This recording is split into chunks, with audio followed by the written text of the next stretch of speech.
هذه التعزية مقدمة من الشيخ حسن قاسم فرحان العياشي وإخوانه إلى علي أحمد القرادي وسلمان أحمد القرادي وعمه شريف حسن القرادي في وفاة المرحوم أحمد يحيى القرادي. قال ابن قاسم شكا من جور صدمة بالحزن حالي غريب، من راحل إنسان كان خير لما شام من أصل عريق، واصدق الأصحاب وأغلاهم صفاته يوم أحمد بن يحيى شاع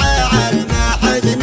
وهم وضيق، لما واقف عند الأوضاع الملمة في الوفا قايد فريق، القرادي لدادمت حياته عاش عمره كذا بسته واسمع عيشة الحر طليق، بليالي حاله كما غاب نجم له مع الظلمة بريق، والحنية عادته والحلم داته جرح غاير كل ما حاولت لما فالصميم مثل عامق، من جبر تخفي ما سال دم وابتسم رغم الحريق، تختبر الصبر الإنسان وثباته تعزية الأقرب من لحم ودم والجماعة والصديق، نسأل الله يرحمه والحكم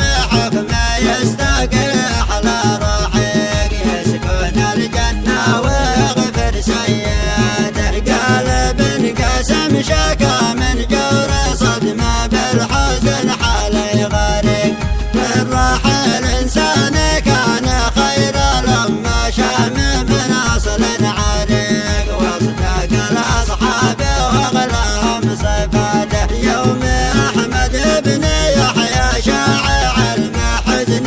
وهم وضيق، لما واقف عند الأوضاع الملمة في الوفا قايد فريق، القرادي لدادمت حياته عاش عمره كذا بسته واسمع عيشة الحر طليق، بليالي حاله كما غاب نجم له مع الظلمة بريق، والحنية عادته والحلم داته جرح غاير كل ما حاولت لما فالصميم مثل عامق، من جبر تخفي ما سال دم وابتسم رغم الحريق، تختبر الصبر الإنسان وثباته تعزية الأقرب من لحم ودم والجماعة والصديق، نسأل